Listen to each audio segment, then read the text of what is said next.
fights with the millions. It's that world heavyweight flow. Championship belt wrapped around my waist, yo. I got that Ric Flair figure flow. Slam you on the pavement, that's why they call me Street Pro. Create heat on beat close. Like Jordan after the second time he three-peated, folks. Get ready, set, let's go. Fight toe to toe, release the flow created by this mic pro. Lights, camera, get low. Action back to back. In fact, this monster will grow. Y'all better let him know. Man with the master plan, and you have no need to know. Hard like winter cold. Bust these fools, anything less than killing whack rappers is a crime. I stay trying to get mine. Stacking value, packing venues, winning over time. Ain't no fine timeline. Open your eyes, you're looking for the best, and this is what you find. Game is only for the bold. You came prepared, now get ready for the show. Introducing from parts unknown, your UFC and combat sports insider, Clever D, the Combat G, and the Sports Professor.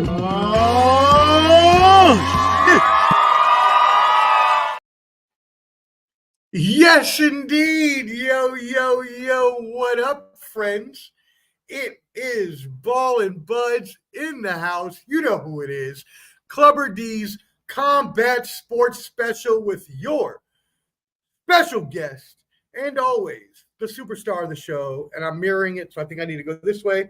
Clubber D, the Combat G, our boxing, MMA, and UFC insider.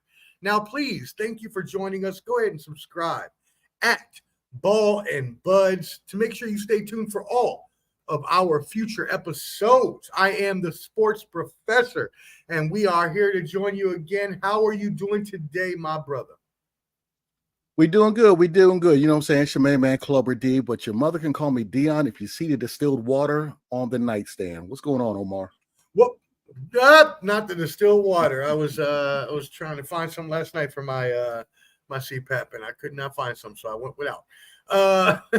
Anyways, so today, my friend, we have a big show going on. We are going to do UFC 304, and then we are going to talk all the fights and welcome in Tony the Savant to debate his boxing pound for pound list. Now, he says he is running a little behind, so hopefully he'll be able to join us, but we will move forward either way. So, that being said, UFC 304 is this weekend, my friend. Big card, right? There's big implications on this card that we have coming up. So the three main fights on this card are going to be your main event, which is going to be Leon Edwards versus Bilal. Remember the name. Muhammad. There you go. For the welterweight title. I like it. I like the cohesion there that we have. Yeah. For the welterweight title. You've got Tom Aspinall versus Curtis Blades for the heavyweight title, which, by the way, Dana White just announced today the winner of this fight will fight John Jones versus Stipe Miocic, excuse me. There you go. Winner, if that fight ever happens. Thank you. So, and I know you'll get into all that. So big implications with that match as well. And then finally, the big star, they're trying to bring up these days the new they call, Conor McGregor sort of fighter in Paddy the Pimblett. He's going to fight Bobby Green, who is a legit badass. So this should be a pretty good card. Let's go ahead and start with that first one, the brash lightweight Paddy Pimblett fighting Bobby Green. So, obviously Paddy Pimblett is somebody that the UFC has been trying to hype up for a while now.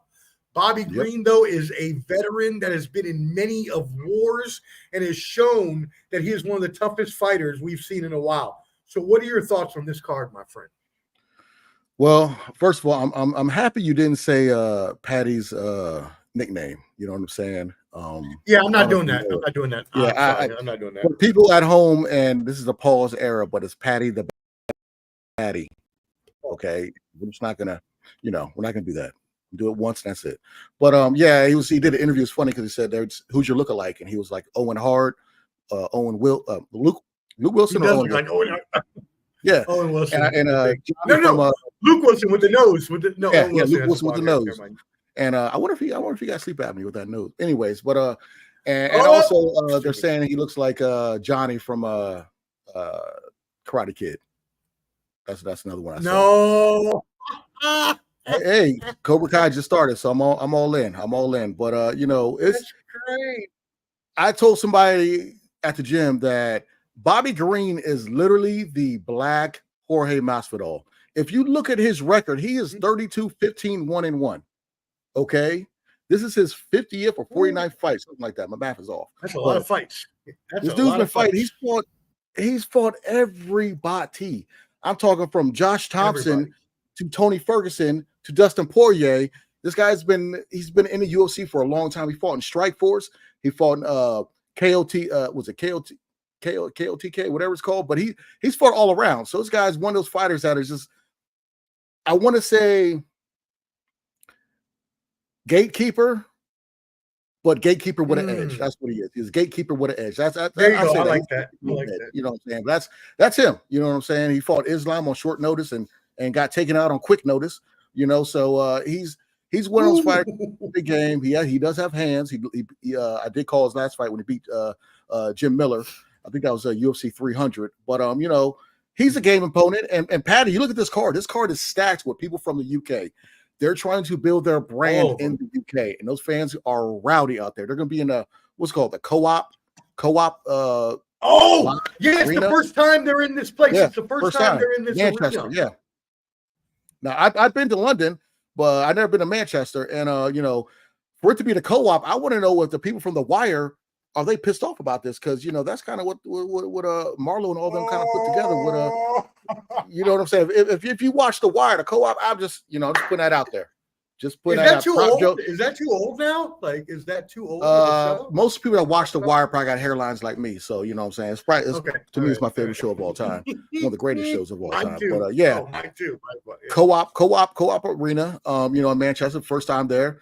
And the thing about that, which I think is kind of messed up that they're doing for the UK fans, is that this is going on American time. They're not changing it to middle of the day for them. So they're going to have to be up early, I believe. I don't know how fast, how much ahead they are than us, but wait a second. They're going to have to. But it's going on. Yeah. Hold on. It's going on regular time, isn't it? Hold on. Let me check. 10 p.m. for us. Eastern. So 10 p.m. Eastern here is 6 hours ahead of UK, so that's 4 a.m. There you go. Exactly. So unlike when I talked about 10 p.m. was English time. I didn't know that was our time. I thought it was going to be 2 o'clock our time.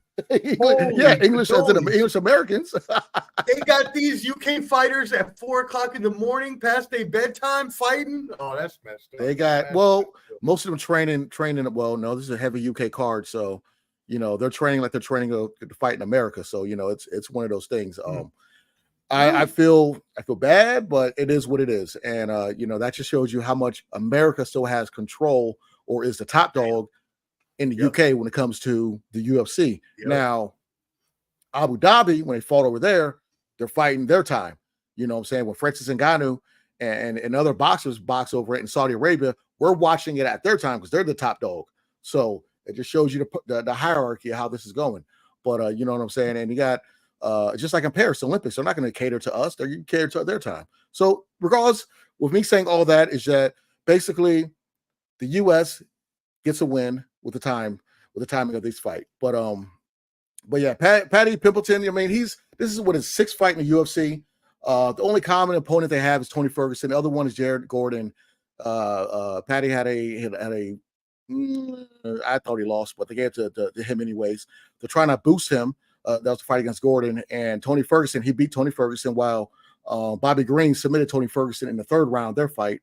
And when he fought Gordon, it was a headbutt and they had to stop the fight in the 1st round. So that's the only common opponent they have. Paddy, I think since he's going to be at home, he's going to be hyped up. He's going to be, you know, ready to rock and roll.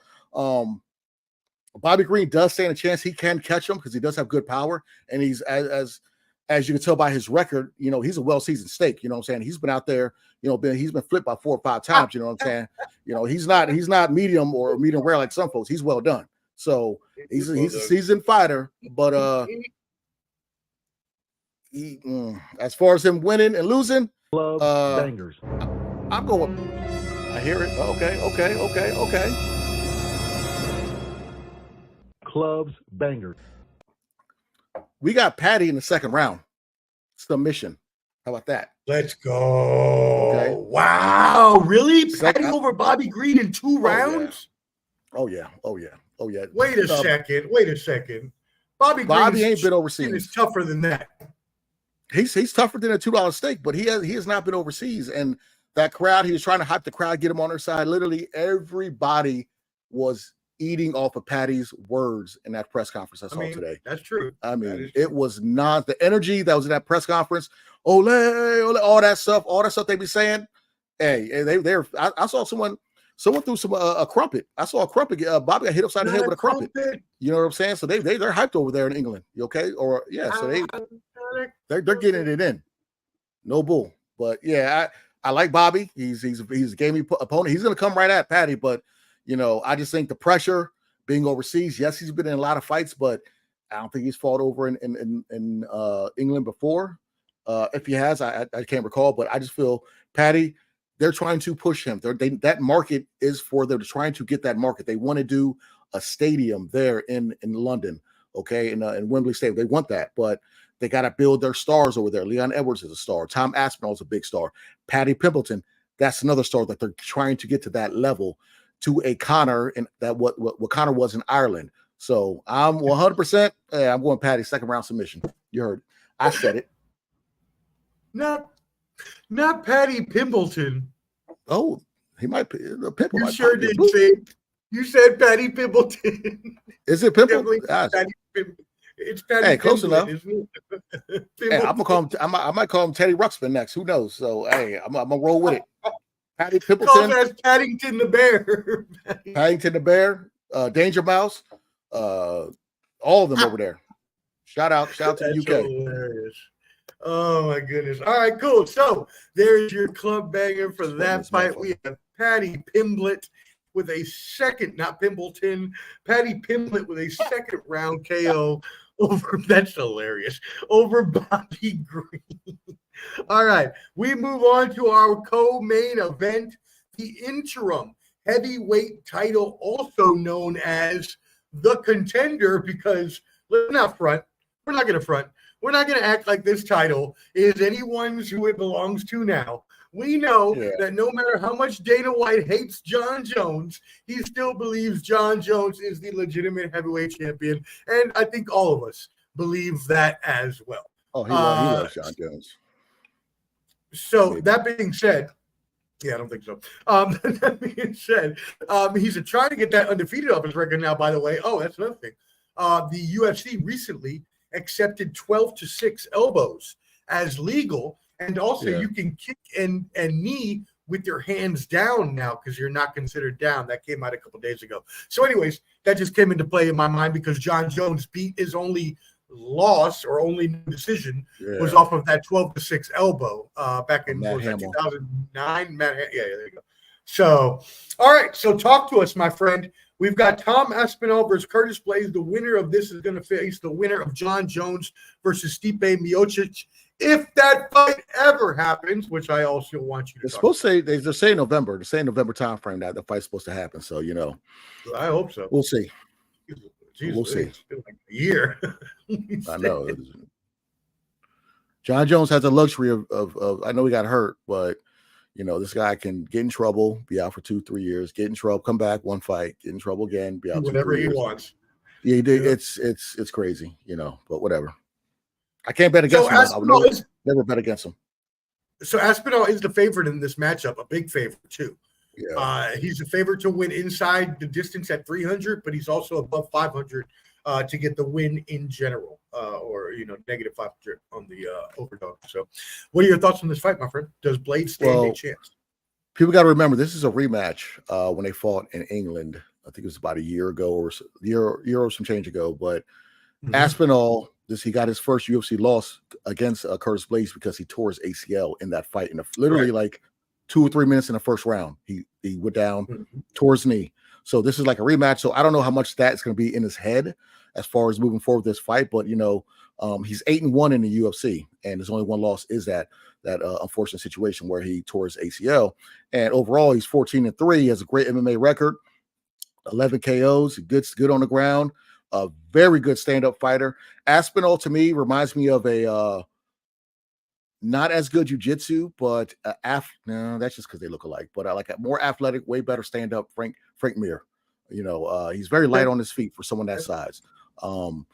He's fought he knocked, I don't think he knocked out, but he beat Volkov. He's also very, very fast for a heavyweight. Yeah, he's very fast. He caused a lot of people problems. So I'm a big Tom Aspinall fan. You know what I'm saying? When he fought, I forgot who he fought in America at the Apex. I want to say it was the Spivak fight, but he took him out in the first round, just easy. You know what I'm saying? So I trained him back in the day, back before my toenail got taken off. But we used to train back in the 80s when he was 6 years old. But that's another story for another day.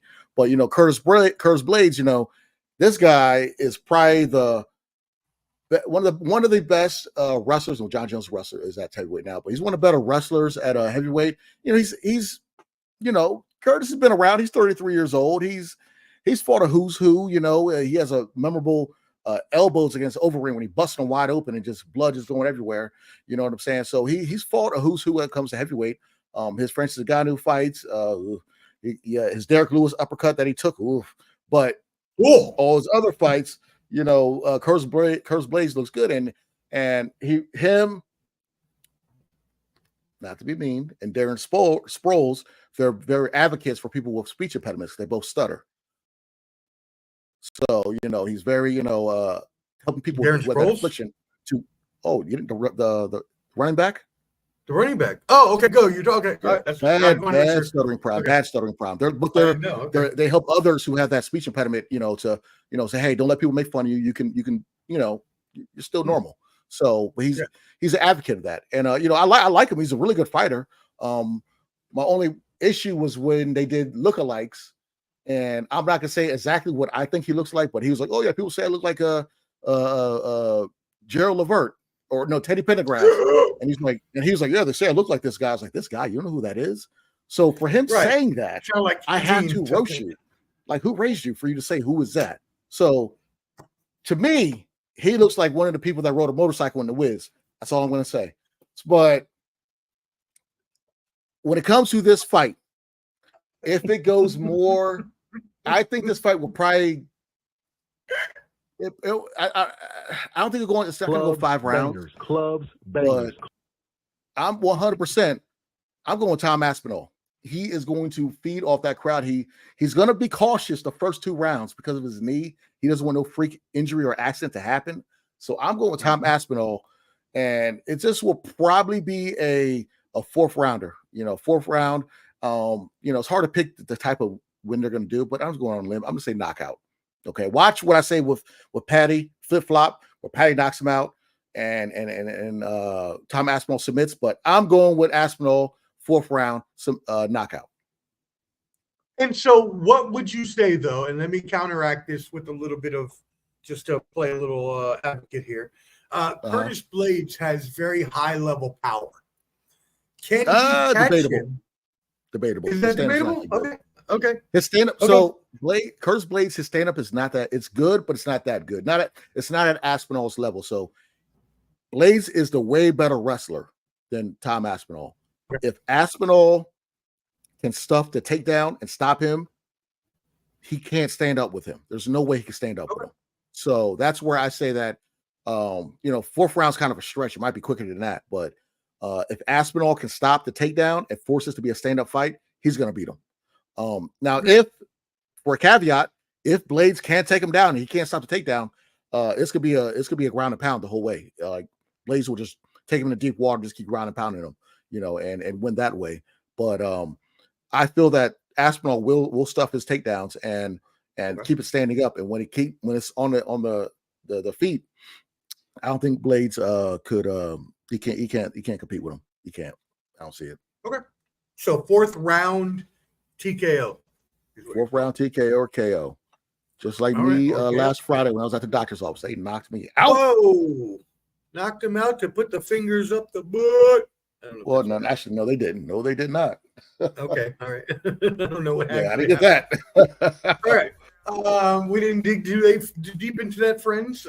We are friends, but we don't need to be that many friends. So we keep that I did not get a colonoscopy or anything like that. That being said, the main event, two of the most technically skilled, but two of the most unpopular wrestlers on the UFC roster. Let's not lie about that. Leon's not really wrestler. Yeah, Leon's more stand up. I'm sorry, I'm fighters. Yeah, Just two of the more unpopular fighters on the roster in general.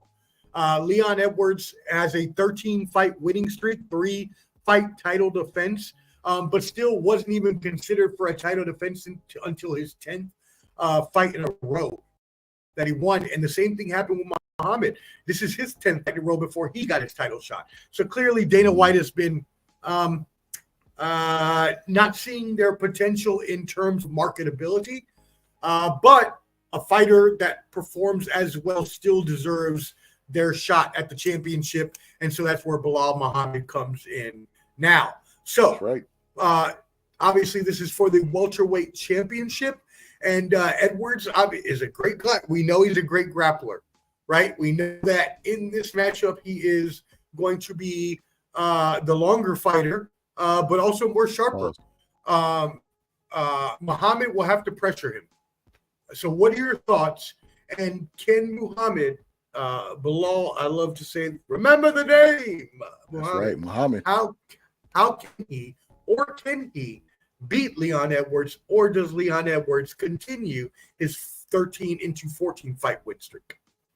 Well, they fought once before, and it was an eye poke that stopped the fight. Leon had poked Bilal in the second eye. Round?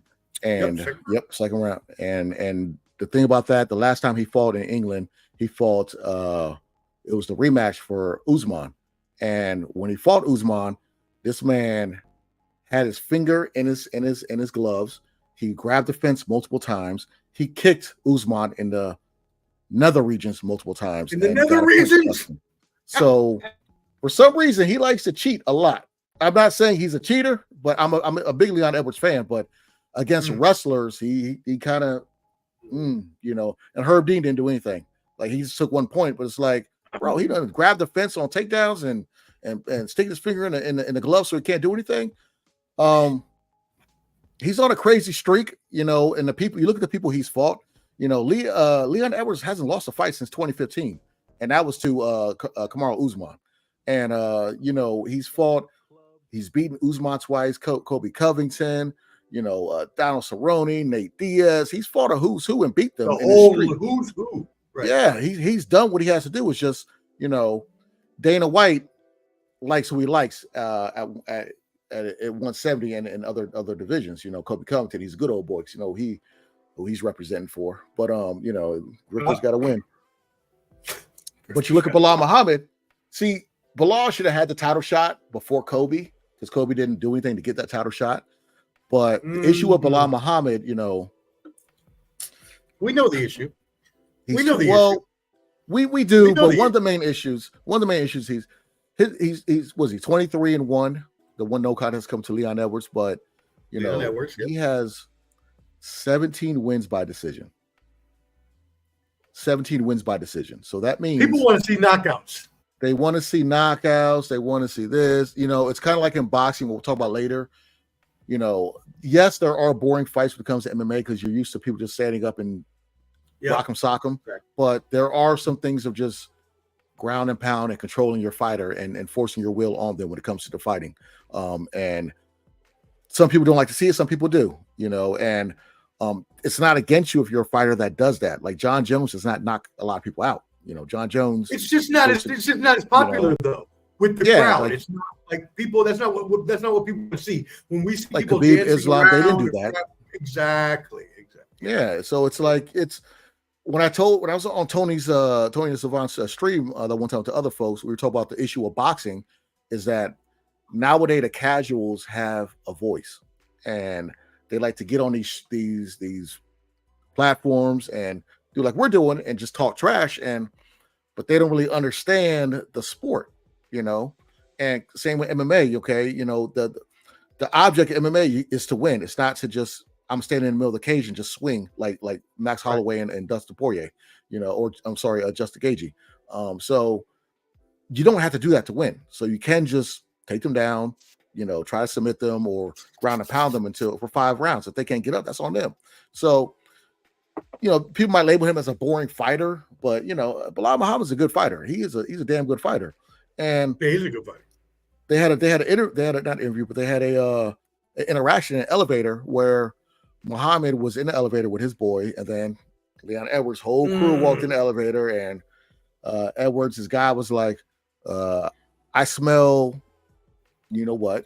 And it ain't the S word, it's the V word.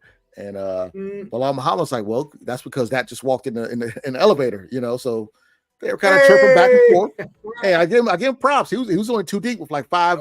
Leon, his brother, his trainer, other dudes with him. So, you know what I'm saying? And so he has all the confidence in the world. He does not look scared. He loves the moment that he's in right now. So with that being said, with Bilal Muhammad, going against being the challenger, going to England, going to fight Leon Edwards for the main event of UFC 304 in the Co-op Live Arena. Clubs banger. I'm going with Leon Edwards. I like Bilal Muhammad, but I'm going with Leon. Okay, wow. I think Leon will take but there's a lot of people out there calling the upset, though.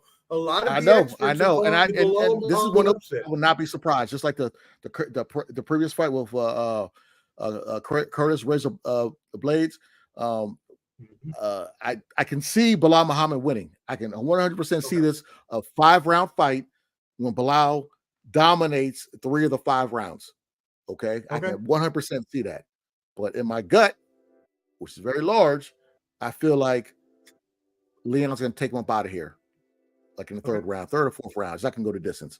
But this is my caveat: if it does go to distance, Bilal Muhammad will win 100%.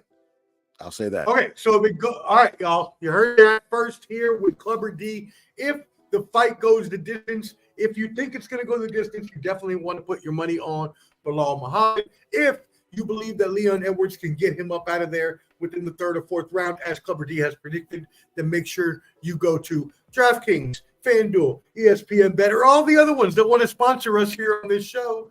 You can bet your money there. What's up? Yeah, come pay us because I'm done promoting y'all fools. Hook a brother up. Us. For real. All right, awesome. Well, that is UFC 304. Let's go through a couple quick hitters just to get your, just to get your picks on what you think may happen here. Let me get my list up here that I got on my phone.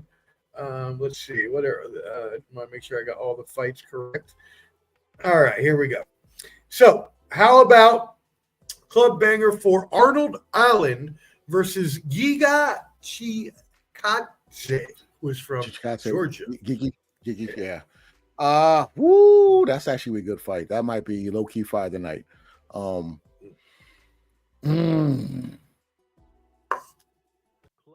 I'm gonna have to go with Arnold on that one. Gigi could win, but I'm going Arnold. Yeah, I'm going Arnold. Banger. Arnold. That was a rush. There we go. I shouldn't have thought about that one. It's all good. No, it's all good. Arnold. Okay, cool. So you got Arnold. I got Chikadze in that one. GG, just say GG. Also, GG, yeah, GG. We'll just do that. And then also on the main card, Christian Leroy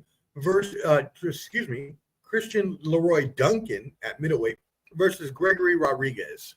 Who do you have in this fight? You see, it's hard not to go against the guys that are from over there.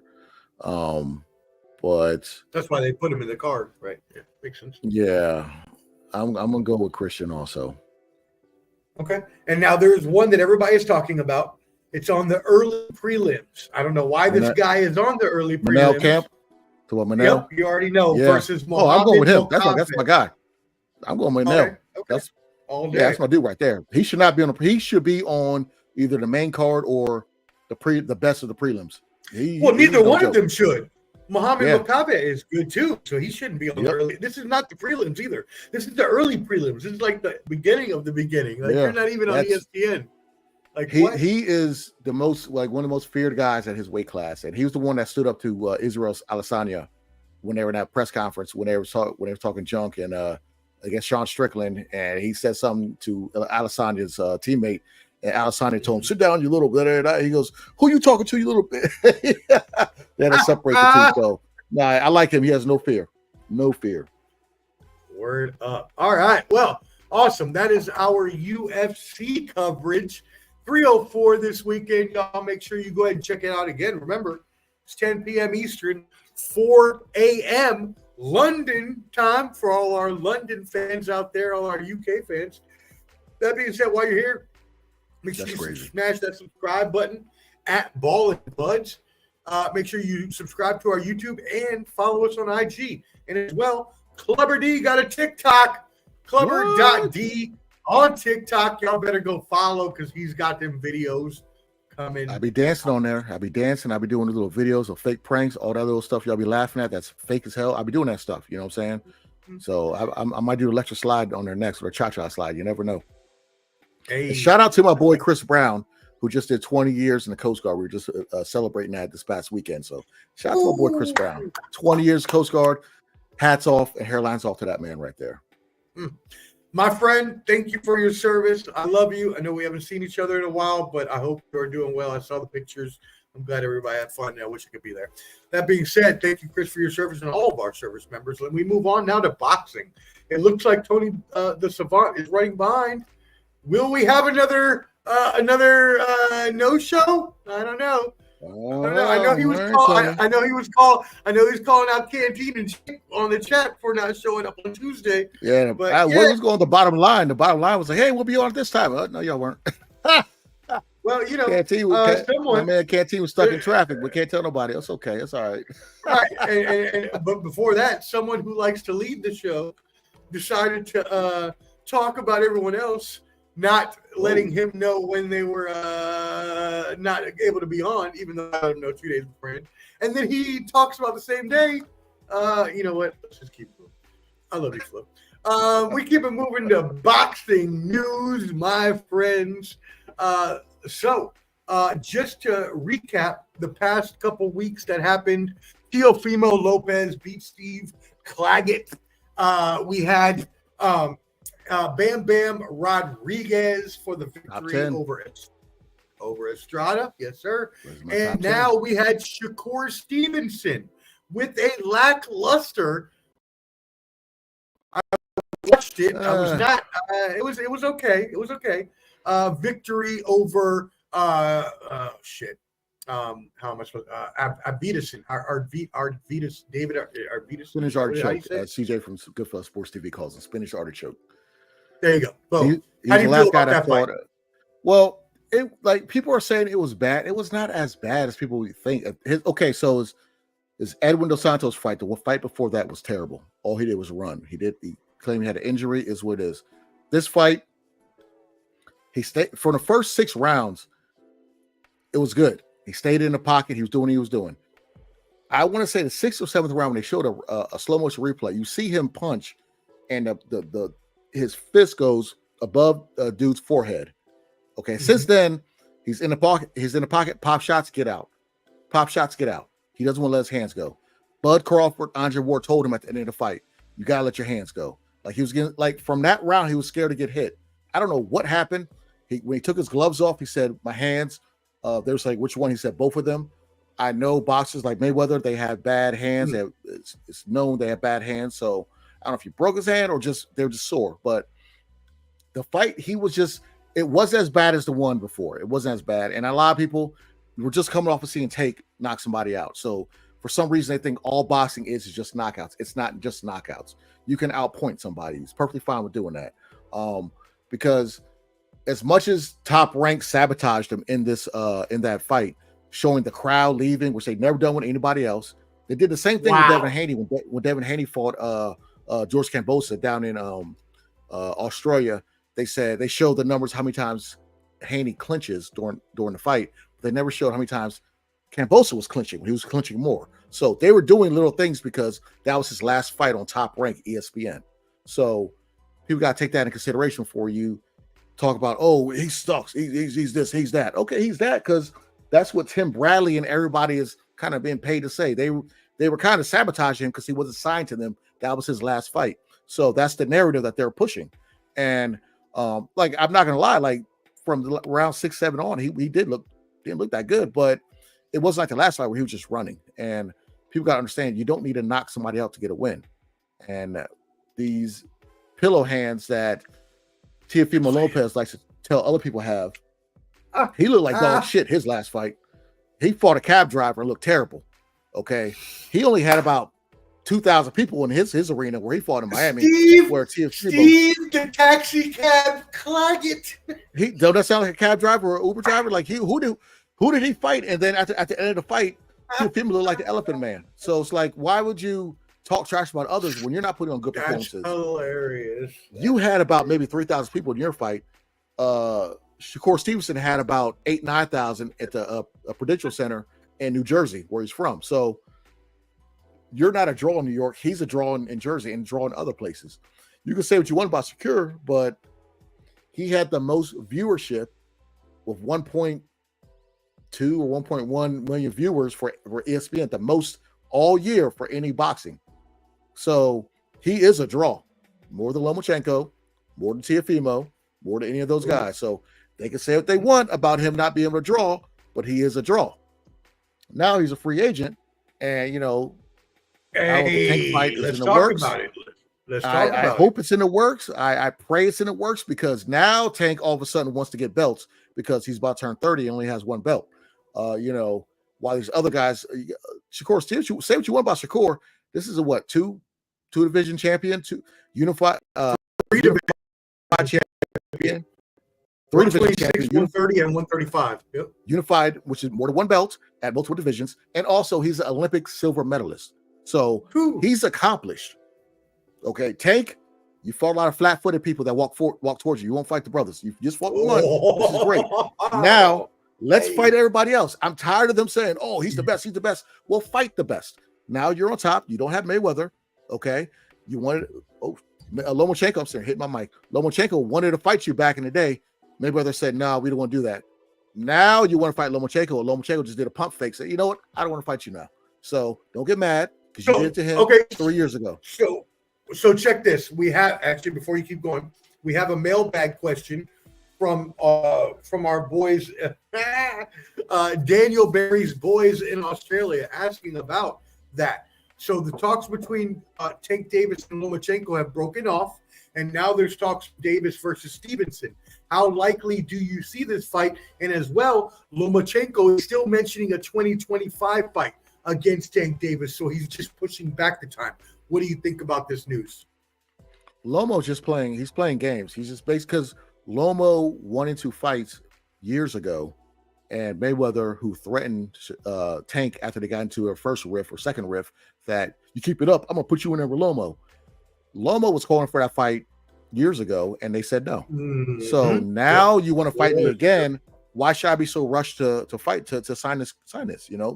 So it's a duck doing a duck. Duck at first, and now he's ducking now. I don't think. Do you think he's ducking because he's scared, or do you think he's been wanting to fight? But why should you want to fight on your terms when I want to fight you on my terms? Right. Lomo's the more when it's all said and done right now. Lomo's going to the Hall of Fame books as one of the best boxers. Oh yeah, he's multiple Olympic gold medalist, X, Y, and Z. Tank's not going in no record books except Baltimore and Maryland. I'm not knocking Tank, but you look at the accolades. The crazy part is you're right though. He's 30. Yeah, he's 30.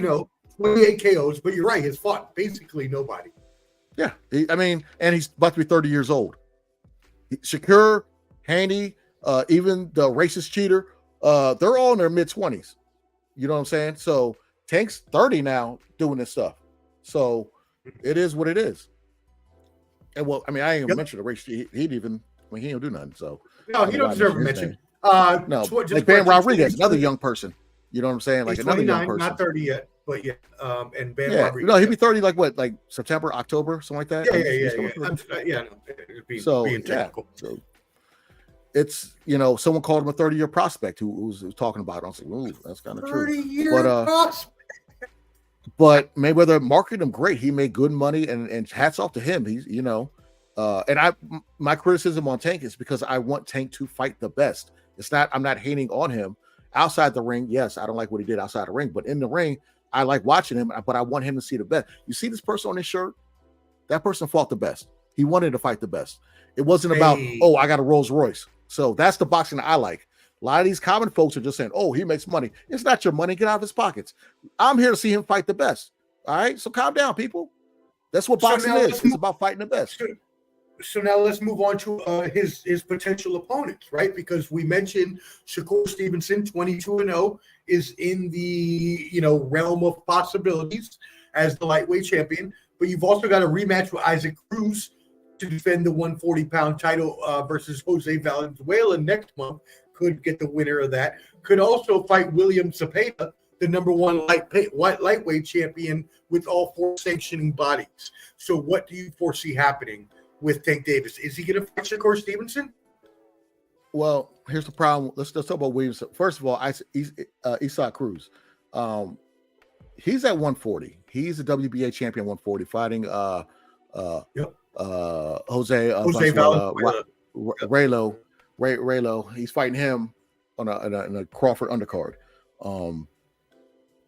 Why would you move up to 140? You haven't cleaned out your division at 135. Right. So what's the point? That's a good point. That's why would you do that? If you're about belts. 2, Zepeda. Now, Shakur Stevenson, like I mentioned, he's a free agent. He was gonna see. He met with Golden Boy, and then he met with Matchroom to see who to sign with.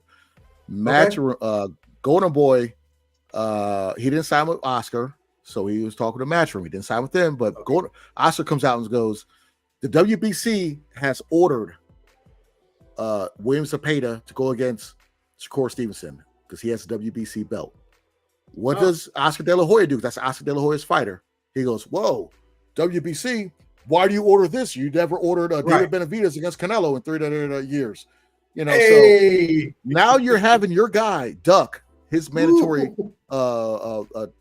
title fight. So this is the state of boxing right now. This is a promoter mad that someone didn't sign with them, so they're not going to have their number one fighter fight their mandatory person they're supposed to fight, who's a champion. Make that make sense.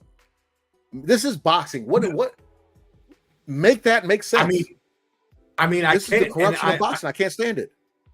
And the crazy part is that now they're trying to make, and this is a mailbag question as well, which comes from Luchador from Mexico, and they're talking about why won't Alvarez face Benavidez, and the problem is that today it came out that Alvarez is going to fight Berlanga now. So now, and then you had the possible Alvarez and Crawford in October. So you're right. This is all a freaking mess. It's just all jumbled and discombobulated. What can you make of this? So the Berlanga fight, which they've been trying to do for a while, Berlanga is nothing. I mean, he's not ready for Alvarez. He's looked average against average fighters. Okay, he had a good start at top rank. They're feeding tomato cans, and then he went to the distance with a tomato can.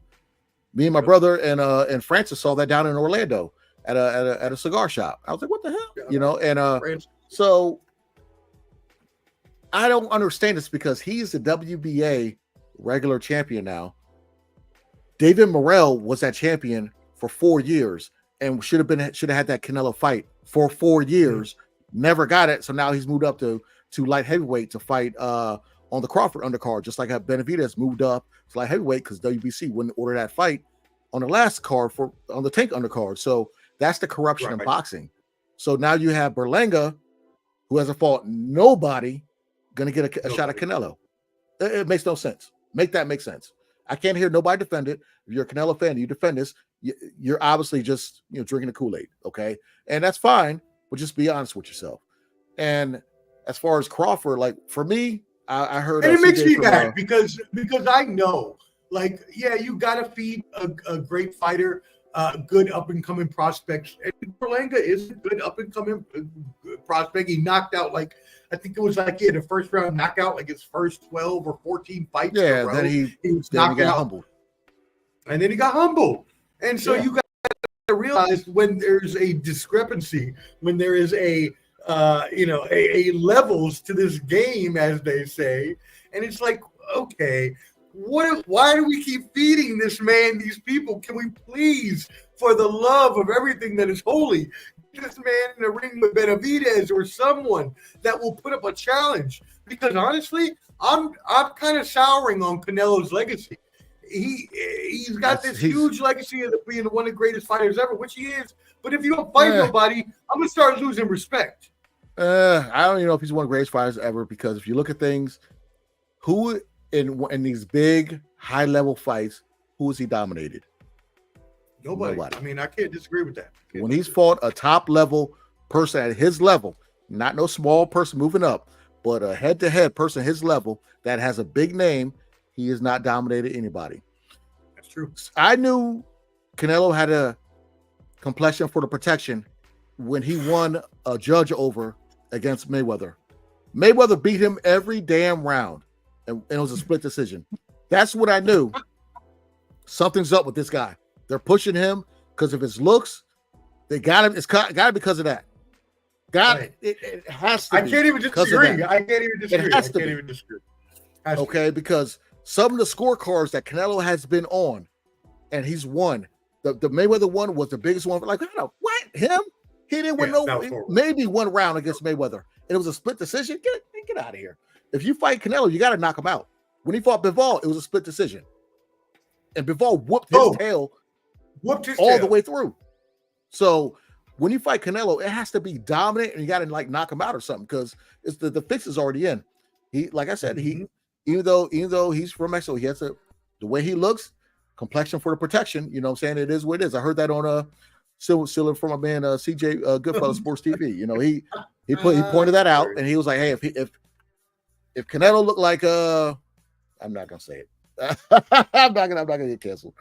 Let's just say, you know, if he was Marquez, he wouldn't get that. If Canelo looked like Bernard Hopkins. If he looked like Marquez, or if he looked like Eric Morales, he wouldn't get that protection. He wouldn't get it. You're right. So what are the teams? I need a percentage chance right now. What is the percentage chance that we ever in our adult life, the time that we are alive, do we ever see Canelo versus Benavidez? I think we'll see probably. So Canelo likes to fight on Cinco de Mayo, which is the day after my birthday, and he likes to fight Mexican Independence Day, which is 18th or like 18th to 16th, somewhere 18th, 16th, 17th September. It's in the teens. Yeah. He likes to fight in those days. So I doubt it. September 14th.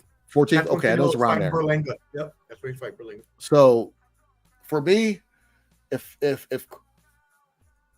I don't want Crawford to fight him, because I just don't. It's just the size; it's too small. But Crawford's pretty persistent about it. Crawford's pretty persistent. That is, man. No, no, it's too small. Right. 147 to 168. No, sir. That's a lot. No, sir. That's a lot. It's no, a lot. Sir. Yeah, it's a lot. He's fighting at 154 this time, and Madrimov looks humongous for this fight. Looks very. And Madrimov is no joke. He can crack, and Bud likes to let people hit him. And Bud will be 37 in pretty soon, like September, I think. Bud's not a spring chicken. So if Bud could do the unthinkable, because I know we haven't talked about it, but if Bud could do the unthinkable, so if you want to segue, two belts, we're segueing right into it. I'm going to it. If Bud could do the unthinkable, if he could win these two belts at 154, okay, turn around and fight Pandora. Riata season, August 3rd, right? Riata season starts Saturday, August 3rd, 2 days after my brother's birthday. If he can beat Madrimov and get those two belts, and then turn around and fight Fundora, who's not fighting Earl no more, because no one knows what Earl wants to do. Earl Spence. If he can get that belt from the WBC from Fundora, spin the block and get the other belt for, I'm not going to pronounce his name. I don't even know how to say it. If he could become undisputed in 3 weight divisions, which would be just, for me, that's Floyd Patterson. That's like this guy right here.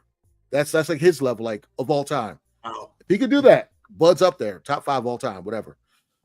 Then fight, cash out and fight Canelo, possibly next September or May or September. Then, you know, I would love to see that. That's my master plan. Now you are right, and that sounds good because, as you mentioned, you have to move up in weight, right? So now he's taking this 154 fight that gets him 2 weight classes closer to the 168 mark. So clearly, he's kind of trying to work up to that. Yeah, he's trying to work up, but like Canelo makes the excuses like, well, if I fight him, what do I get out of that? I'm fighting a smaller man. You did that against Charlo, so shut up. You did that against Amir Khan, so shut up. Everybody's fucking small. Yeah, everyone's smaller than you. So what are you talking about? And you do these crazy weight clauses and all this other stuff. So like, shut up. Like, get out of here. You know, I wish Andre Ward was around Canelo's time, and Andre Ward would woo. Man, he knock a freckle out. Man, that's my guy, right? That's one of my favorite fighters of all time, Andre Ward. But yeah. So now I have a question before we move into the August 3rd and the rest of the boxing and all that good stuff. I do have I don't see you don't see him down there, right? You don't see Tony the Savant, right? I just want to make sure I'm not tripping, right? Okay. We don't see nothing. Is he down there? Is he in the waiting room? I want you to know right now, Tony, we're looking for you. All right. So just check. Last time hold on. Is he in this waiting room or the other waiting room? Yeah, bottom line. Rating room he's in. Hopefully not the bottom line, but we're waiting for you, brother. Come on. All right. Before that, Jaron Boots Ennis defeats David Advanasian to retain the IBF welterweight title with a 5th round TKO, my friend. Any thoughts on this fight? Sorry, I also got the bottom line chats. There, I seen Tony was in there. I didn't see it. You know, they talk about fantasy football. I'm talking, but Ennis is 32-0, my friend. 32-0. I'm sorry. Say the question again. My apologies. No, you're good. Jaron Boots Ennis, your boy. Okay. Retained his IBF title with a 5th round TKO victory over David Advanasian on Saturday. What are your thoughts on this fight? Well, Boots look pretty good. It's weird about the Boots craze. A lot of people are wait, I thought that was your boy. I thought you love Boots. No, I love Boots. I do. But people are finicky about him because I want to say people were hyping him up when he was on Showtime, whatever. And then he had one fight where he went 12 rounds. And they're like, oh, I don't know about him. Da, da, da. And then he fights Cody Crowley and Vieira, I think his dude's name is. You know, then it's like they're back on the Boots hype train. My only issue with Boots is stop calling out Crawford. I get it. You want to fight him. He doesn't need to fight you. He's already, like, at his age, he doesn't eat. There's no point in him fighting you right now. I would say just get all the belts. You got your first belt, the IBF. And Boots just said this. I'm focused on becoming undisputed at 147, which is amazing. Just do that. Get all the belts at 147. Become the king of 147. So if Teofimo Lopez keeps talking trash, whoop his tail when he moves up from 140. So the thing about the Boots hype train that everyone's jumping back on is that, you know, I always thought he's like more of like a technical Roy Jones Jr. The guy has power both hands. He can switch. He's very flashy. You know, he can get the crowd. He sold out the I forgot the name of the arena in Philly, but they all came out for Boots, which was amazing. And I'm glad he's with Matchroom because Eddie Hearn can promote a person with melanin, unlike Bob Arum at Top Rank. That's why all the brothers are leaving. Shakur Stevenson and you know, Bud Crawford left because of that. But anyways, I'm trying not to. I'm laughing so hard I had to mute myself. Boots is the man. Like Boots, you know, he's my guy. But I don't like the Bud Crawford call outs because I mean I get it, I understand, but They try to get you to fight on Black. You said no. On the BLK, whatever app, you said no. Turkish Al-Sheikh was like, okay, you want to fight Bud? I'll put the money up. You're like, folks aren't getting the belts now. So just, you're okay, Boots. Just stay at 147. Bud's on bigger and better things. He's trying to cash out before he retires. And he knows the big money fight is Canelo Alvarez. Point blank period. No, it really is. And so hopefully they'll be able to get that figured out. We really want to see all of these good fights that are, we've been hoping to see for a long time that haven't come out. So we'll see what happens. That being said, let's go ahead and move into the rest of the boxing news. Again, we were supposed to debate Tony the Savant's boxing pound for pound list again for a second time. We'll see what happens. We're going to go ahead up real quick. Yep, go ahead and hit him up while I introduce this. We are going to preview the Terence Crawford August 3rd. Huge card going on here that we're going to preview. So let me go ahead and announce to you the fights there. But I did want to get really quick your thoughts, though. And I know this doesn't really matter to you because I know you don't really care about.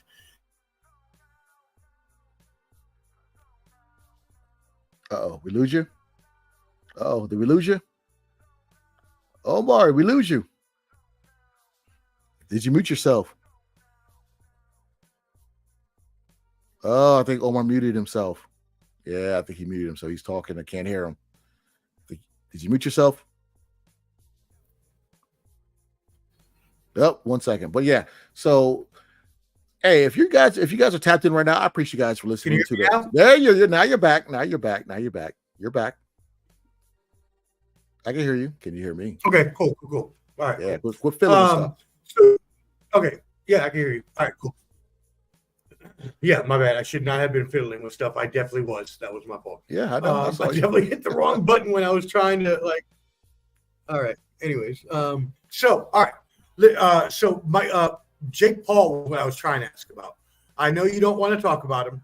Conor McGregor came out today, railed on him for being 40 pounds overweight, juiced out of his mind. Conor McGregor calls him the biggest cat piss bag on earth, which I didn't know was an insult, but apparently in UK that's an insult to be a big bag of cat piss. So what do you think about Jake Paul fighting Mike Perry, beating him in the 6th round, possibly fighting a geriatric Mike Tyson, and Conor McGregor calling him out for that? Well, for Mike Perry fight, for the stuff I saw from that, one, I didn't want to watch it because the fight was at 200. Mike Perry doesn't even fight remotely near 200. And right, I think there was like 40-pound weight difference or something. It was crazy.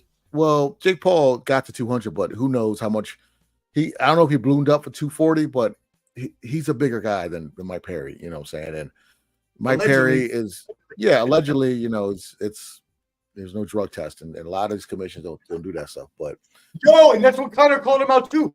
Conor said he would never go to Vegas and fight because he would never pass a drug test.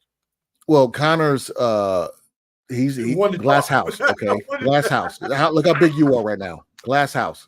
Okay, so calm down. All right. Right, you were in Roadhouse, son. Get out of here. Yeah, you were there making fun of the other cheating racist, the Garcia guy. You know what I'm saying? Glass house. Conor, you kind of big right now too. Pause. But so I saw the fight, and look, Jake Paul, as much as we talk about him and I talk about him, he does take boxing serious.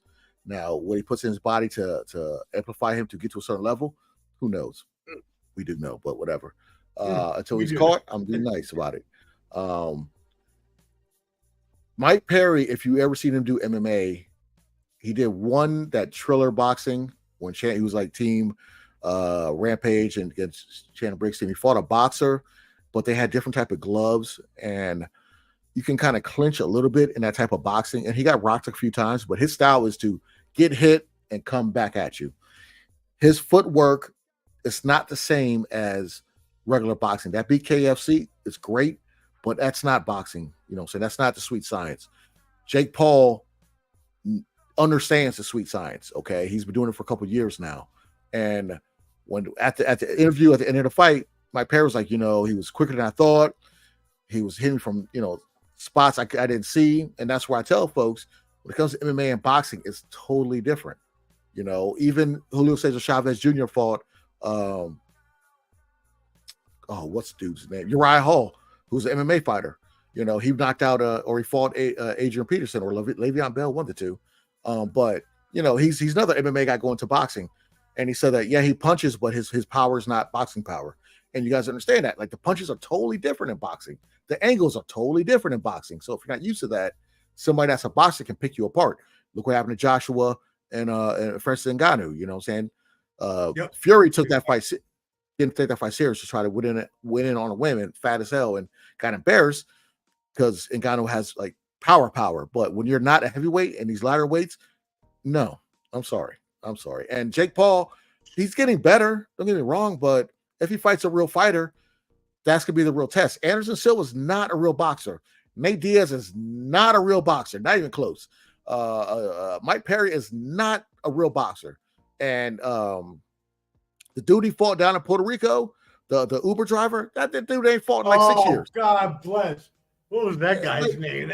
I think I saw Big Dan beat him in 1987. You know what I'm saying? In a warm up to the WrestleMania. Dude, like, Brooklyn Brawlers, son. Yeah, like get out of here. If he was Hispanic, I would have called him a Volano 8 or Volano 5 or Volano 6. He's a random lucha. He's like a random luchador. Like, come on, man. Like, Jesus Christ. Gravity, if you don't get up out of here. Gravity. They got some new dude called Hologram. Like, okay, I'm getting tired of it. We're all these whack-ass luchadors. Like, in boxing's not like MMA to where boxers, if you're an upcoming boxer, I know Haney did this, a couple other fighters like Canelo, any great Mexican fighter. What they do is you can fight underage at like 17, 16 in Tijuana or other places in Mexico and fight these guys and boost your record. So you can do that in boxing and fight a lot of tomato cans every few months and boost your record because you want to be active. MMA, you can do that for so long, and then you got to fight some killers. So you get exposed that way when it comes to MMA.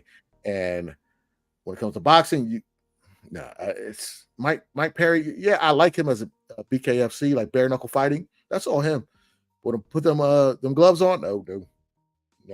And that's the other thing is that we are now defining Jake Paul as a boxer, but he hasn't fought any boxers. He's fought all like MMA and people. And granted, MMA fighters are very tough and they will whoop your ass in the street, probably in the ring as well. But when it comes to boxing, there's something different with the sweet science that if you're trained to MMA, you're not training boxing. It's a completely fucking different thing. Excuse my language. Completely different thing. And so, I mean, it's just like he's taking advantage of the situation. And it's like he's being very disingenuous by the people he's fighting. And he's trying to put himself on as some mega boxer who wants to win the world championship and be the champion of the world. But there's no way you can get there if you don't fight anybody. Well, the problem is that these sanctioning bodies like the WBC, Jake Paul lives in Puerto Rico. He might be cool with a Suleiman down there. You might go visit him, okay? Him and I might take a visit tonight, maybe. Yeah. So they basically are saying he wants to fight for a cruiserweight belt. You know what I'm saying? And I'm like, what? Julio Cesar Chavez Jr. is like, I wouldn't mind fighting Jake Paul next. He should not have beat Uriah Hall. That fight was kind of close. It should have been a draw at least, but they gave it to him. If they book that fight, if Mike Tyson fight doesn't happen and they book that fight, no. You know what I mean? Just have him fight somebody that's ranked, and then we'll see what happens. But he's going off this Mike Tyson fight, and when he fights Mike Tyson, like I said before, I want to see. I'll wait till closer, but until then, close to the fight. But until then, I'm gonna say Jake Paul gonna win. You know what I'm saying? If it goes past 2 rounds, 58 years old. Okay, his health couldn't get him to this fight right here. Then I hate that. I hate it for him too because it's like, oh man, you got on a flight, and you got whatever kind of condition happened on the flight, and the ulcer thing. Like, oh, it's like, oh, dude, you're so old. I'm so sorry. Like, I love you, Mike Tyson. I love you, but you're like, I just don't. You know my rule. You know I got that rule. Sit your old ass down. Sit down. Come on, sit down. Right next to me. Let's go. Sit down. We don't need to be out there. Let them do it. You only defend yourself when you need to. Don't do it for money. You know what I'm saying? So and so, but let me talk about everybody, the marks, right? The nobodies that would say, well, Mike Tyson is one of the greatest heavyweight champions of all time. Jake Paul is not a true boxer. Why can't Mike Tyson, who I see in those 30-second videos, throwing the dick beaters like nobody's business? Why can't he knock out Jake Paul? Mike Paul, that's a new guy. Well, that's a new guy. Like this person on my there we go, on my shirt right there. That's Muhammad Ali. All right. If you're an average Joe, you could probably fight him when he's 40, 45, 46 years old because all the wear and tear, you know, and you probably maybe could win, maybe not.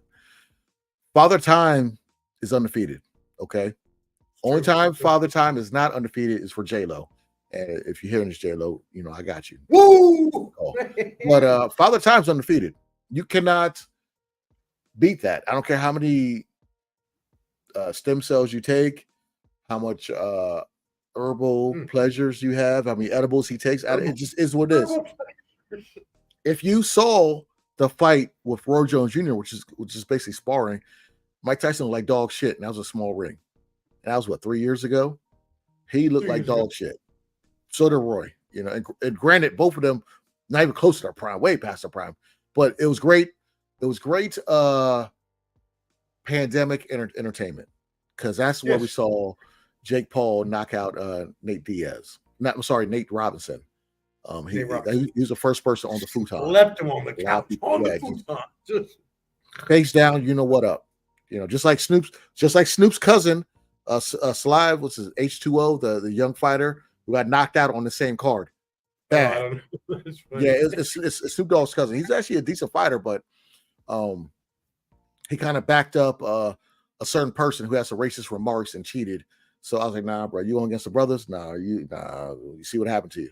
So he got knocked out bad. I forgot the dude's name, but Slive, whatever. H2O is his middle name. It's a nickname, I'm sorry. And knocked out really bad. It might be knockout of the year. Really? Knockout of the year? Yeah, no, I mean, that's serious. I completely missed dead it. Serious. But all right. While I'm looking this up, look it up. Ashton H2O Silva. Yeah.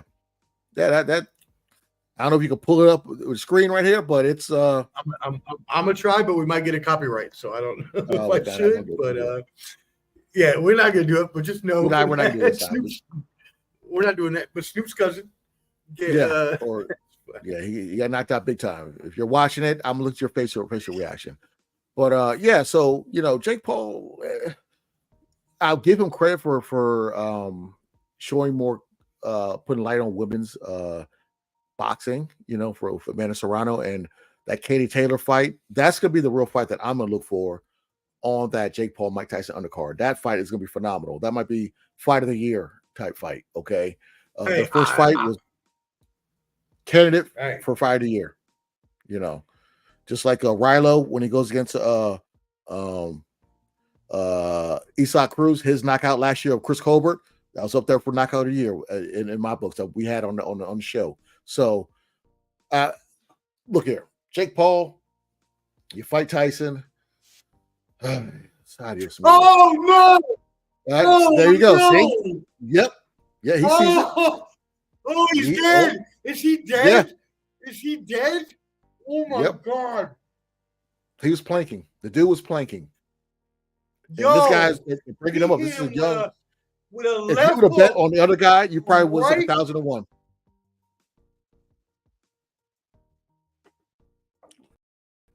Yep. Exactly. Oh my God. D.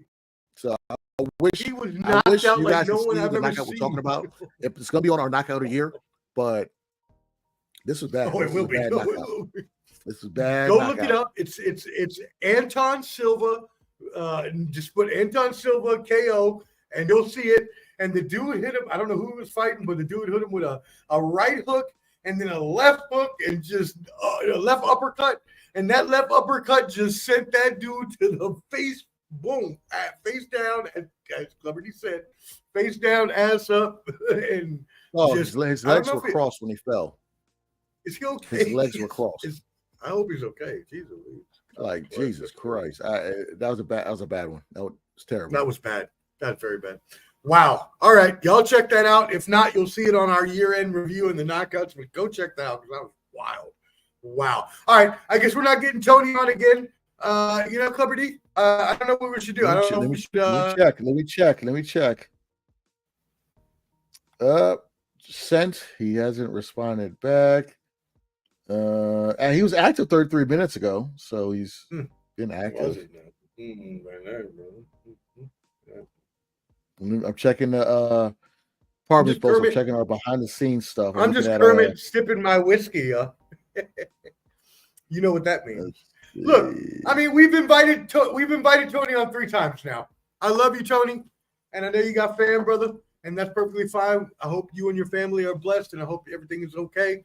But I can't keep staying on, hoping that you're going to get here, my friend. So we're going to move on to the Riata season card. Yeah, go ahead.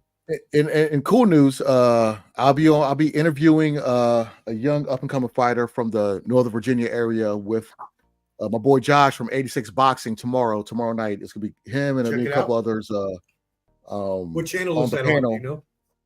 I believe it's his. I got to get more information. I put it on my Instagram, but I'm put it on my TikTok also. And once I get more information about it, but yeah, it's Jeffrey Yu. He's a local Northern Virginia boxer. I think he's 6-1 right now.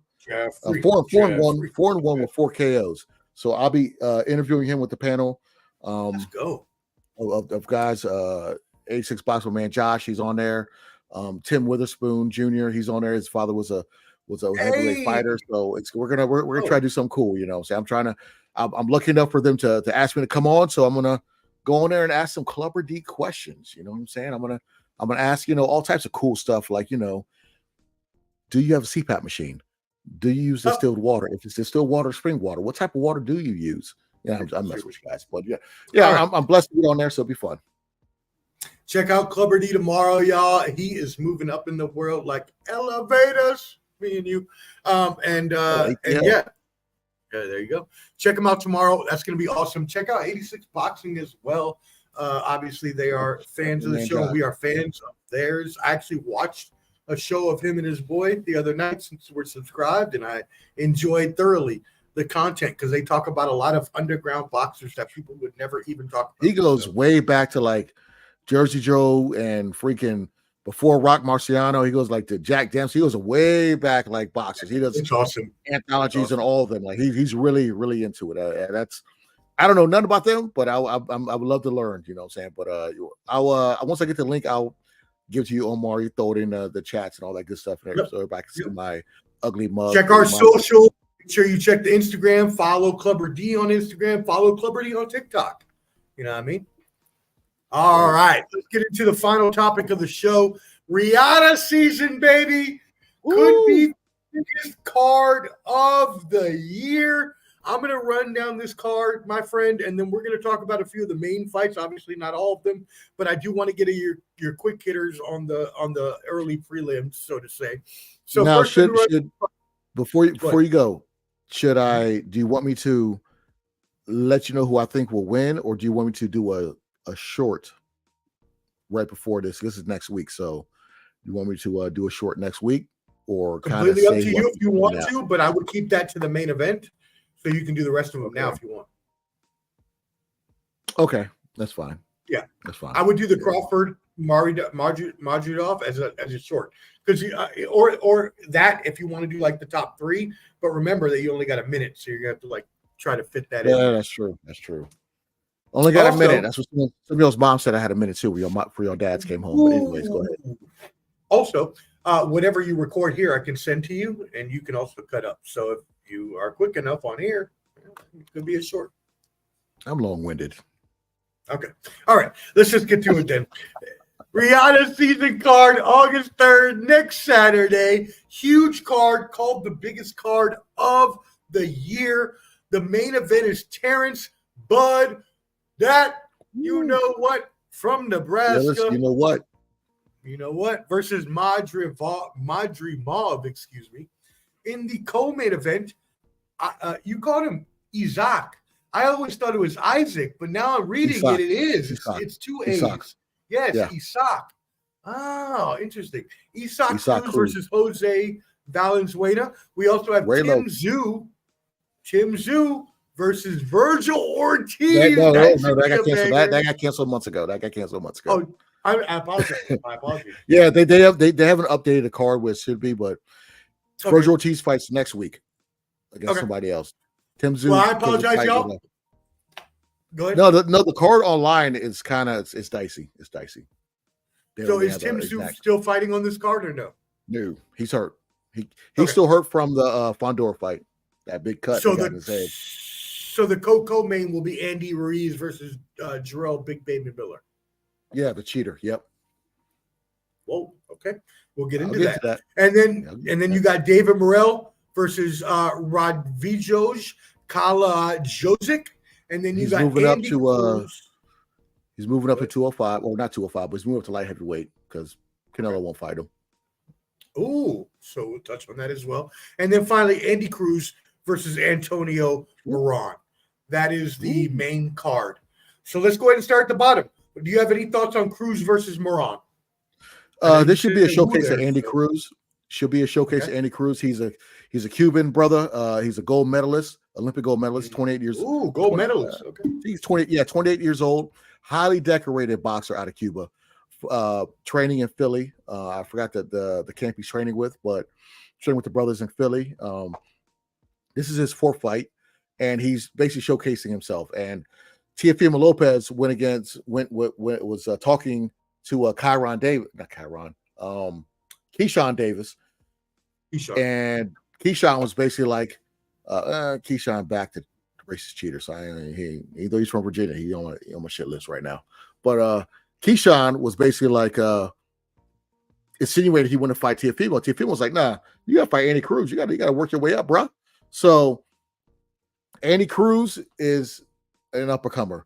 When he learns English a little more, when he's more fluent at English and gets better, he's gonna be a problem. When they can market him a lot better, that's why they're putting him on this card and on the main card, because they want to showcase his skills. That's how you build a fighter. When you have a stacked card like this, you have to show the world who's gonna be the next big thing, and you put them on the main card. The UFC does it all the time. They'll have you in the prelims, you watch that for free, and then that fighter gets big enough, then he goes to the main card. So what they're doing is, Andy Cruz has fought on DAZN a couple times. He's fourth professional fight. Now they're showcasing his skills on pay-per-view. And this guy, he's legit. I'll tell you right now, Andy Cruz is legit. All right. With these Cuban fighters, they get hated on worse than people that look like me, fighters. Okay. Cuban fighters, they get screwed a lot, but he is gonna take a lot to screw this guy. Pause. But yeah, Andy Cruz is on his way. And he's at 135. Sooner or later, if Tank doesn't move up, you'll be seeing him. Shakur Stevenson, sooner or later, you'll be seeing him. Keyshawn Davis, sooner or later, you'll be seeing him. Lomachenko, Barachek, whoever else is from Ukraine, you'll be seeing him. So Andy Cruz is on the rise. Andy Cruz, we'll say round one.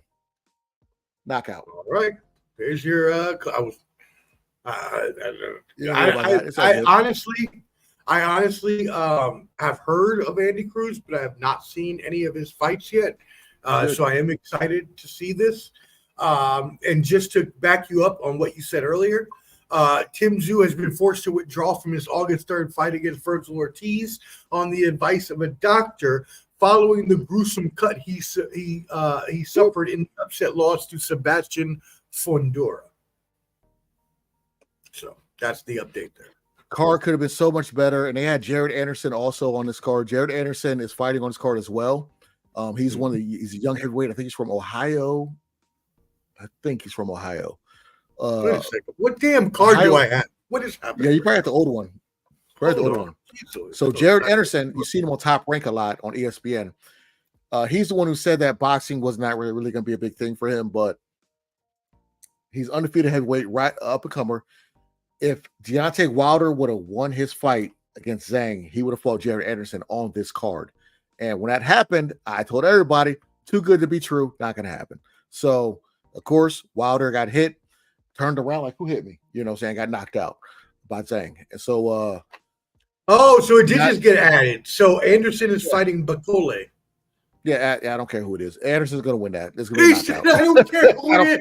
Hey, I don't care. In the picture, listen to this. In the fight card picture, it's Crawford and Madrimov facing off, and then Anderson is in the corner, and there's no Bakole. Yeah. I don't know who that is. Yeah, it's kind of like on Star Wars, where in China, where they have Finn, the black dude, they had a little small little portion of him.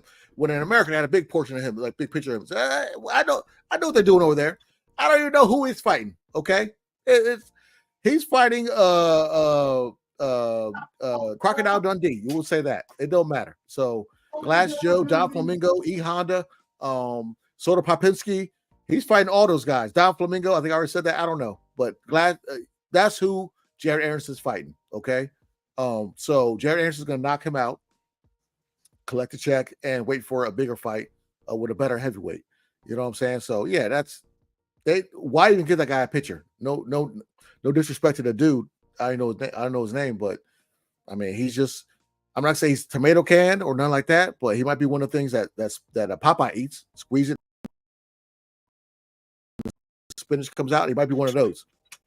You know what I'm saying? So it is what it is. Dude's literally not even on the poster. It's Anderson just like this. It's like Crawford and Madrimov are looking like this, and Anderson's like this, and there's like no one else. Yeah. It's hilarious. Yeah. That's great. All right, forget it. Let's keep moving. Wilder, if you would have won your fight, you would have been fighting on this card, which would have made this card amazing. I would have watched the card with no pants on. What? Who said that? So you did a short, and your short was very, very popular on Deontay Wilder. I think it got over 1,000 views, I believe, on all platforms. So just yeah, thank you all. Please subscribe at Clubber D on TikTok at Ball and Butts. So hey, we're close to 100 subscribers. Okay, we're close to 100 subscribers. Can you YouTube, get over baby, the hump? On YouTube? We have a lot of views. Okay, so I don't know how we get to 100 views. Once we get to 100, me and Omar will take a shot of whatever you guys suggest. All right, live on camera. All right, so just do that, and we got you. We're here for the people. I like it. All right, let's do it. Omar will take it. I won't take your shit. Now we'll do it, but we're close. I'm thinking of our views don't match the subscriptions. We have a lot of views with subscriptions. Come on, guys, that's true. Help us out. Great. Yeah, I'm sorry. We've got thousands of views, but only 93 subscribers. Doesn't make any sense. Y'all go ahead and subscribe. Help us help it's you. Free. You know, we will subscribe back. It's free. It don't hurt you. You ain't actually got to watch the videos. Just subscribe. But you should watch. Yeah. If you want to hear some treadmill, Belgium, we're big. China, we're big. We got the numbers to prove it. Look, hey, we do have the numbers to prove it. We are big in Belgium and China. Let's go. Yeah, hit us up. We got anybody in Belgium, anybody in China, add us. We got you. All right. There we go. All right, so let's move on to Andy Miller. I'm Andy Miller. Jeez. Andy Ruiz versus Jarrell Big Baby Miller. What are your thoughts on this fight, my friend? Well, first of all, if it was up to me and others, Jarrell Miller wouldn't box anymore. This guy's This guy's multiple horrible. times. He's so horrible too. He's lumbering. He's big. He's just like ugly. He's gotten caught with every steroid in the name of steroids multiple times. I don't see why they're letting him. Like I just don't understand this. Like, why is he still being able to fight? He's got called steroids, suspended. Got called steroids, suspended. Like 3 times with different types of steroids, diuretics, things like that. I don't get it. But this fight is more of a thank you very much fight. Because if he would have never got popped with steroids against Anthony Joshua for the fight at Joshua's pro debut, not pro debut, but pro American, first American fight as a pro at Madison Square Garden, if he never got caught with steroids, Andy Ruiz never would have subbed in and won the title. Right. because Oh, that's the backstory with yes, this. that's right. Because he Jarrell beat Miller Anthony was Joshua supposed to for the fight title Joshua, back. got called steroids. Wow. They brought in Andrew Ruiz on like 2-3 weeks notice. Andrew Ruiz shocked the world and became a unified champion. Now the money got to his head. The rematch in Saudi Arabia got his ass whooped, but went 12 rounds, but got his ass whooped. It was you know, but that ruined everything. He didn't put up a fight. He was out of shape. He didn't come into out the of fight. shape. Looked terrible. He looked awful. And also another thing I'm bringing up is that Andrew Ruiz started training with Eddie Reynoso, who's Canelo Alvarez's trainer. Lost a lot of weight, but never fought under him. And we're doing our count. Eddie Reynoso has had 5 former fighters and current fighters top hot for steroids. That Garcia, seems like a more of a trend than a blip on the screen. Let's see. We got. I can't name all the names because I forgot some of the names, but we got Oscar Valdez, Canelo, racist cheater Ryan Garcia. The other two I'm not gonna name, but one of the guys got popped on the Amazon card, and I forgot the other one. But Andrew Ruiz, we believe you.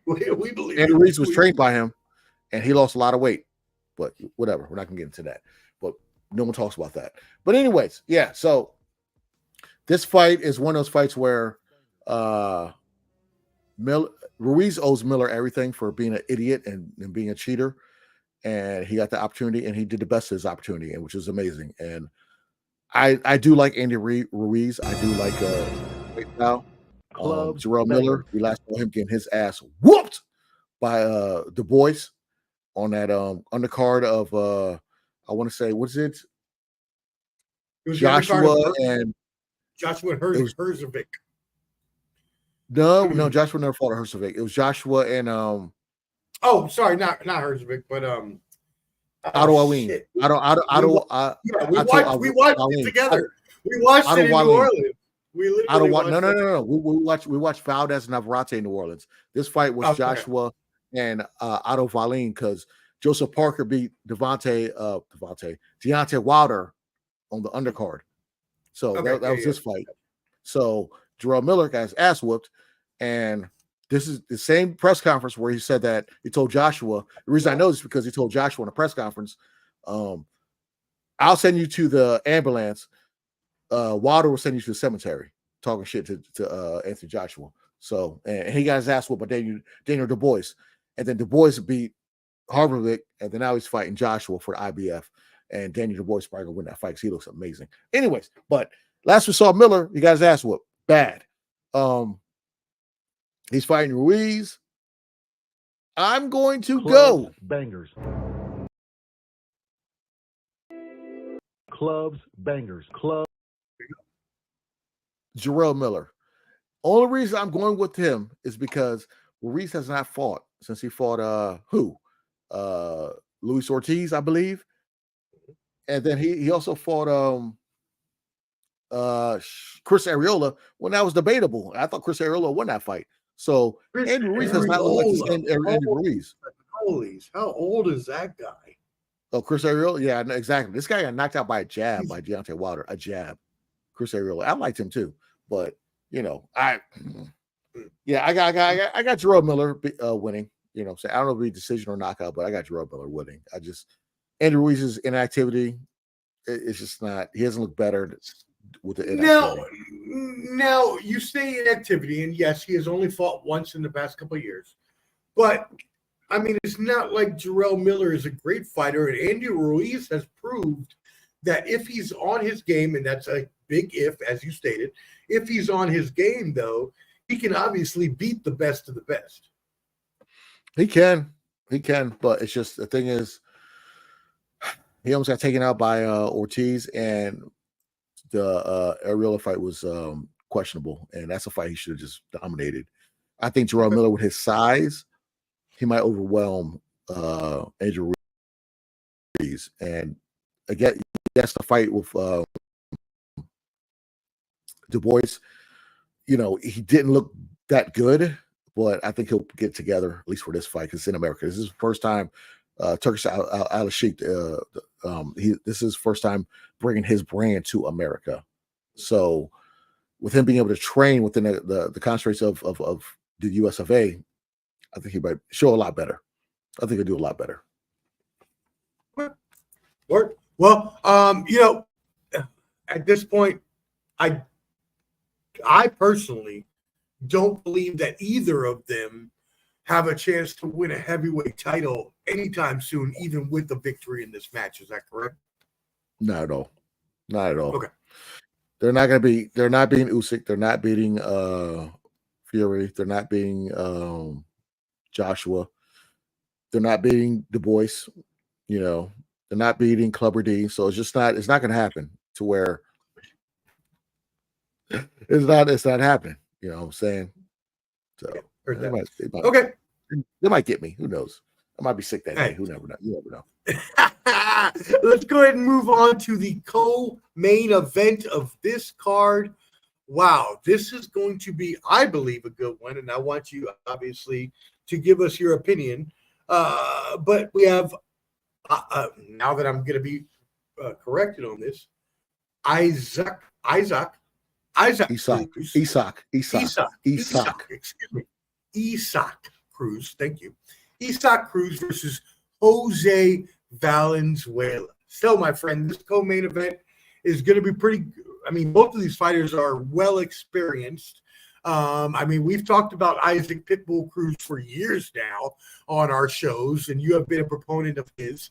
Jose Valenzuela obviously has a lot of skills. What are your thoughts on this fight?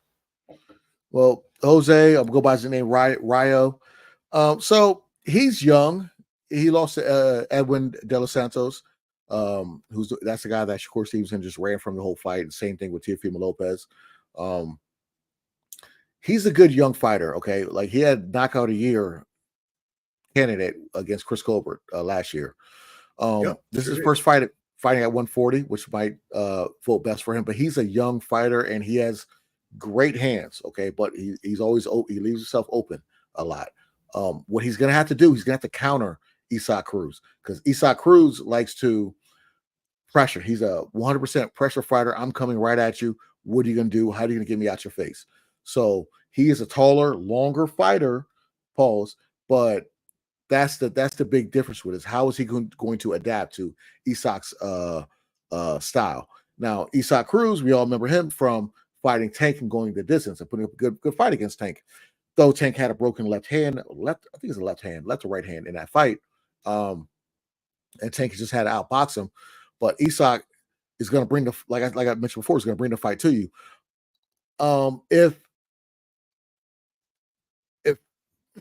If Rayo, if he can counter and control the ring by using his footwork and kind of predict what Isaac's going to do, he can take him up out of here. Isaac might be taking a nap in the middle of the ring. But if it turns to a fight that Isaac wants, which is a close range, dirty boxing, like that style of fighting, that's it. Rayo's not gonna have a chance. I don't think he's gonna have a chance if Isaac has his way. So for me, what I'm gonna say, I feel like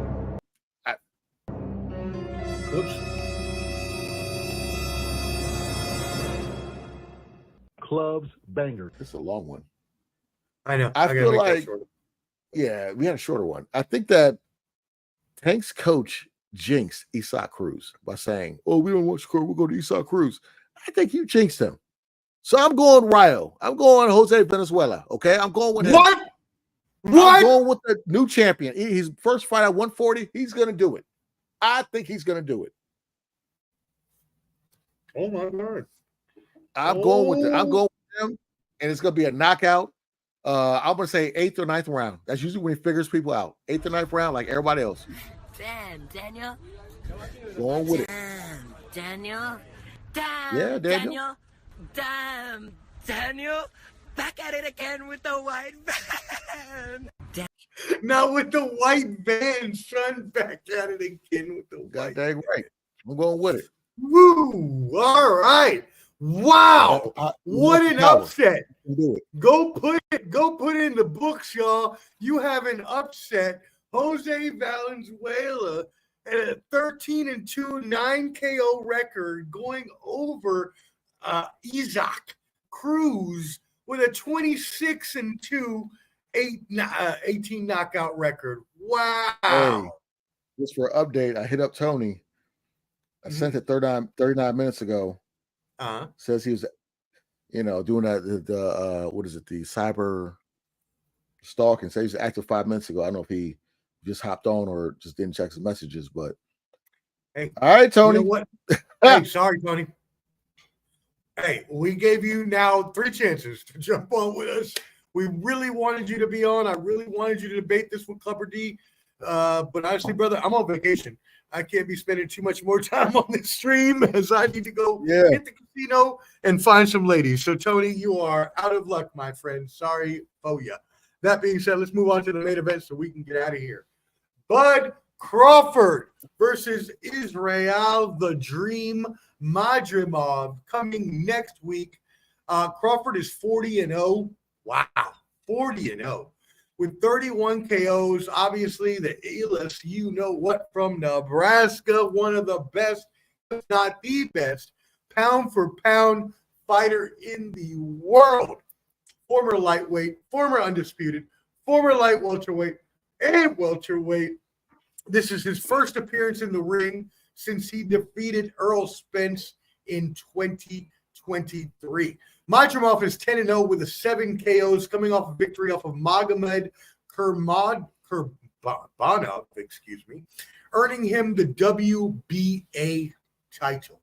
So this will now be for the WBA and interim WBO super welterweight titles. My friend, what do you think about this fight? So everybody see me point. If I can point, see that green belt is WBC. The one that way. I'm sorry. Oh shit. That's a WBO right there. All right. I don't know why, but for some reason the WBA is not behind me. It's the IBO instead of the WA. That's the black belt. But anyways, yes, IBO. That is right there. That's WBO.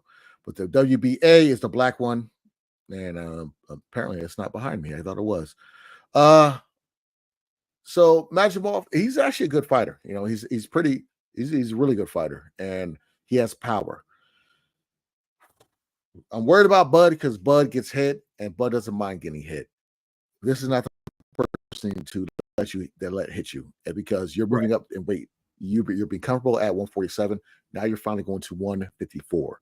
Going to 154. Obviously, you find somebody with power, and it's not no slouch. So that's the issue with Bud. But I'm not gonna probably give my winner until I'll do a short about my winner. But I'll just talk about this fight. So the thing with Bud is this is something boxing fans haven't seen in forever. Okay. We're getting someone that's moved up 4 weight divisions. Okay. If he becomes undisputed and 3 divisions, okay, that's unheard of. That's something you probably will never see again. Unless Inoue moves up to like 135 or something like that. It's you got to understand the magnitude of that to get all 4 belts, all 4 main belts, and be known as the baddest man on the planet in that weight division in 3 divisions. That's just, you probably won't see that again. So this is history that Bud is chasing. Okay. I'm all for it. Bud has been one of my favorite fighters since he pressed Errol Spence back in the day 5 years ago about let's do this. And Errol Spence said, "Oh, you're on the other side of the street. I'm going to take the easy route and fight Danny Garcia." You know what I'm saying? So ever since then, watching Bud progress as a fighter, I've always been behind Bud, and it's not going to stop right now. 100% Bud Crawford. Not going to stop. I don't even need to put the club banger on. It's not even gonna do that. Not gonna stop. I'm behind. I'm a big fan. Bud Crawford, you got this. Now, in the later months or years, if he fights Canelo, I need to see how he looks today. Okay, I want to see how he puts the weight on. Is it going to be in his lower body, upper body? How is he going to carry that weight? Because he's moving up in weight class. That's going to play a factor if he can move up to fight Canelo, potentially at 168. This is only 154. This man has been at 147 for quite some time. So it's a big difference. You guys got to understand this stuff. There's weight classes for a reason.